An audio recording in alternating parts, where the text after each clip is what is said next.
बहुत है लेकिन उनके जवाबों में बहुत ज़्यादा कन्फ्यूजन है। इस बार कौन सी सरकार आएगी, मोदी जी आएंगे कि राहुल जी आएंगे? लेकिन सच बात तो यही है कि अब हमारे सैनिक भी थक चुके हैं। अब उन्हें फ़र्क नहीं पड़ता है मोदी जी आए राहुल जी आए, क्योंकि कोई उनकी बात सुनने को तैयार ही नहीं है। और अब सच बताएं तो हमारे सैनिक भी निराश होते जा रहे हैं, क्योंकि सरकार हमेशा बस खोखले वादे कर देती है, उसे पूरा करना वो जानती ही नहीं है।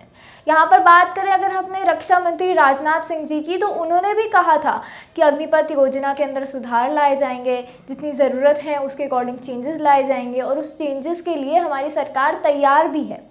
लेकिन उन्होंने भी अपने डबल स्टैंडर्ड शो करते हुए राजस्थान में एक बैठक में बोला कि अग्निपथ योजना से हमारे जो युवा हैं वो बहुत ज़्यादा खुश हैं और ये हमारे देश की बेटरमेंट के लिए है, इससे किसी को कोई तकलीफ नहीं है। जब कोई तकलीफ ही नहीं है तो फिर कोई सुधार कैसे आएगा उसके अंदर?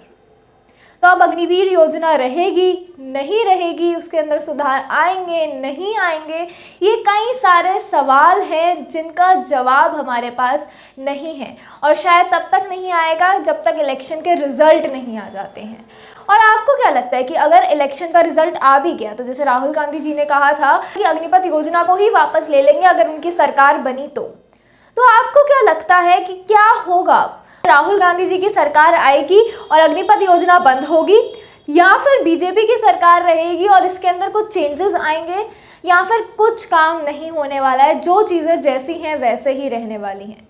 आप सबको पता होगा अग्निवीर तब से इसका विरोध चल रहा है क्योंकि सबसे पहले तो ये हमारे सैनिकों का हक मार रही है, उनकी शहादत का अपमान कर रही है। लेकिन उससे भी पहले अगर हम देखें तो ये हमारे देश की सुरक्षा के साथ बहुत बड़ा कॉम्प्रोमाइज़ कर रही है। पर हमारे रक्षा मंत्री जी कह रहे हैं कि देश की बेटरमेंट के लिए है। अगर आप देखें तो अग्निवीर के अंदर जो युवा है वो सही से ट्रेन नहीं हो पा रहे हैं क्योंकि उनका ट्रेनिंग पीरियड भी तो कम हो गया है। उनका सर्विस पीरियड ज़रूर कम हुआ है लेकिन उसके साथ साथ उनका ट्रेनिंग पीरियड भी कम हो गया है। और सबसे बड़ा सवाल यही है, क्या ये हमारे देश की सुरक्षा के साथ एक बहुत बड़ा कॉम्प्रोमाइज़ नहीं है?